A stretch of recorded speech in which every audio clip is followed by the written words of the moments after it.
Hi, Peter Charles here, Hooked Fly Fishing. And in this vlog, I'd like to talk about a subject that I think most experienced fly casters will run into at some point in time. We're out on the river, we're fishing for trout or bass or whatever it is, and somebody comes along and they've got a spinning rod in their hands and they start asking you questions about fly fishing and, they'd like to do it, how should they start, that kind of thing.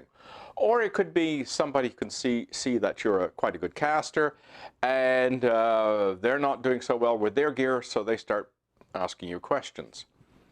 And I've been in that boat myself plenty of times.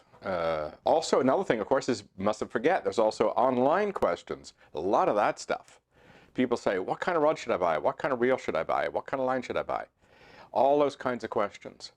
So I'd like to, in this vlog, to deal with that because I've seen some mistakes made. I've made a few myself, and I think it's a good idea if we sort of take a step back when we're asked a question about fly fishing and try to help somebody who's new, because we all want to help them. I mean, we have such enthusiasm for our sport that we just can't wait to help somebody. I mean, it's normal, it's natural, we all do it.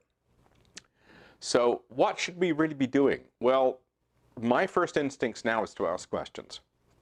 I don't start rhyming off tackle and lines and stuff like that. It's like, what are you fishing for? What rivers or lakes or ocean are you fishing in? Fishing from a boat, from the shore, waders. Find out what context they want to fish in. And I don't offer any advice now until I have some idea of the context, because you could be telling them something that is totally inappropriate to what they want to do. For example, they want to go largemouth bass fishing and you tell them to go get a 4-weight, because you think they're going to go trout fishing.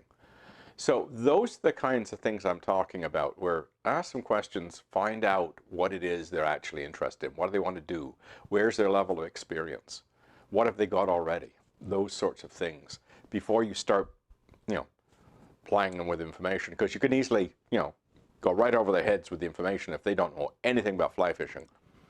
And you start talking about line tapers and leaders and what have you, it's not going to help them at all. Another trap we get into is when we want to, really want to help somebody. We've got an idea what it is they want, and they say, have you tried XYZ brand of rods? What are they like? Well, if you've never cast one before, say, I'm sorry, I've never cast one, I have no idea. Yeah, I know we don't want to do that, we want to help. One of the worst things I've seen is, and I've done it myself, repeat secondhand and third-hand information. You've read online that somebody loves the rod and thinks it's great, and then you regurgitate that to the newcomer. It's not really helpful. You don't know if that other person is giving you an accurate story on that rod. You're just hoping for the best. You're far better off saying, I don't know, but if you can ask so-and-so or talk to this fly shop or whatever the case may be, those people will probably have an idea. They sell that rod, they should know. So that's the type of thing I would really strongly suggest, that when you don't have a really good idea about the answer, I don't know. It's a fair question. You're not being difficult. You're actually being helpful by, telling them that you don't know, as opposed to trying to fudge it because you just want to help them. And so you want to give them as much information as you have available, which in this case won't be very much. Another trap we can fall into is trying to convince people to buy the stuff that we like. Well, just because I like a certain brand doesn't mean that's best for them. For example, the brand that you like might be a very expensive brand and they don't have the money for it. Another case may be it's just too much equipment for what they need to do. I mean, for example, a lot of people are really loving two-handed spey casting. I can understand that. I love doing it myself.